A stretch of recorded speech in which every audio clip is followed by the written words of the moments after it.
So, you want to know about PlayStation Meeting 2016? Of course you do. I'm going to walk you through it real fast. First of all, Sony would like you to know the PlayStation 4 has sold more than 40 million worldwide. Woo! There's a PlayStation 4 Slim now. It's going to be the new standard model moving forward. It costs $299. It will be available worldwide on September 15th. That's 2016.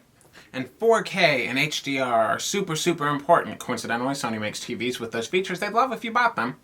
And this brings us to the new and improved PlayStation 4, which is called the PlayStation 4 Pro. The PlayStation 4 Pro is a significant improvement over the PlayStation 4 in every way. The GPU is more than twice as powerful. It's clocked faster, CPU-wise. Comes with a 1TB hard drive standard. It's more powerful for PlayStation VR, although they didn't really touch on that too much. And it's also, allegedly, super easy to move content between your original PlayStation 4 and the new shiny PlayStation 4 Pro that they expect you to upgrade to.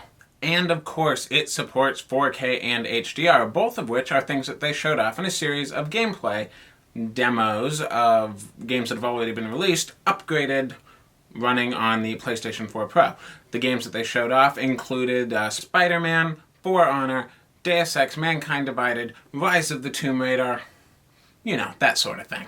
Now, HDR, or High Dynamic Range, is a little bit tricky to explain, so they tried to show it off with some color picture comparisons on screen. I'm not sure how effective it was, but then they went to go show it off in games. They showed off a little bit of Days Gone, both with and without HDR. They showed off Uncharted 4 as well. And you might be saying to yourself right now, well, wait a minute, I don't own a 4K TV. Why would I be interested in the PlayStation 4 Pro? Sony has heard you, and they say that if you plug your PlayStation 4 Pro into a regular 1080p TV, there's still all kinds of upgrades to the resolution and the frame rate and the textures and the reflections and the lighting and shadows and all of those sorts of things. They showed this off in Paragon, Shadows of Mordor, and For Honor. They call this nifty feature forwards compatibility, meaning that every game that has been released so far for the PlayStation 4, you could just boot up on the PlayStation 4 Pro, and it may have improvements if the developer has enabled it, and even if it doesn't, it will run exactly the same, if not naturally better, due to being on better hardware.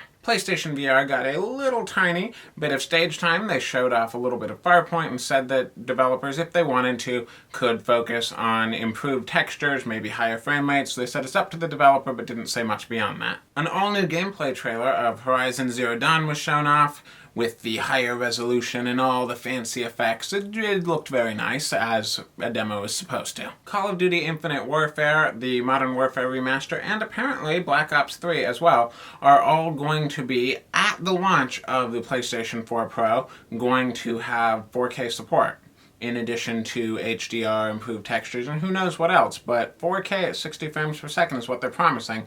We'll see if they can deliver. EA was also on hand to let you know that Battlefield 1, FIFA, and Mass Effect Andromeda are all going to support PlayStation 4 Pro for sharper graphics, better lighting, that sort of thing. Speaking of Mass Effect Andromeda, they had a gameplay trailer of it showing off fancy lighting in a cave. And now that they've shown you all this cool stuff that the PlayStation 4 Pro can do, they told us that it's going to cost $400. So for only $100 more than the slim PlayStation 4, you get a console that is 2.5 times as powerful and has a hard drive that's twice as big.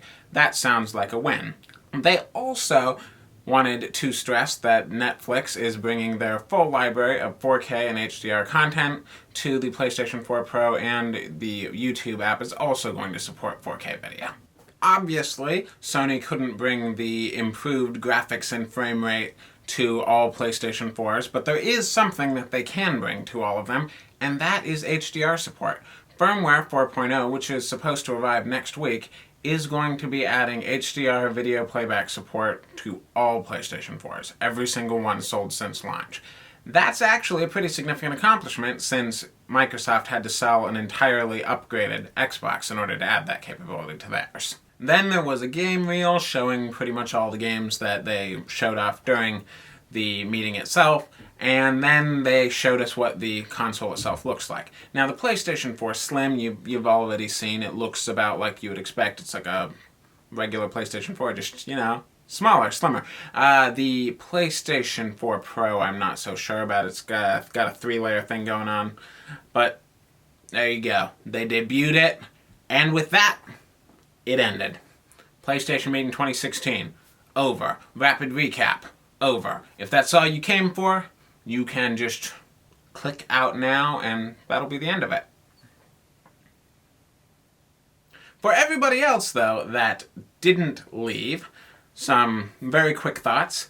First of all, the tone of the entire thing, the entire meeting, was very dry. It was very subdued. I was expecting something a little bit more, miniature E3. Yeah, look at this cool thing we have, but it didn't happen.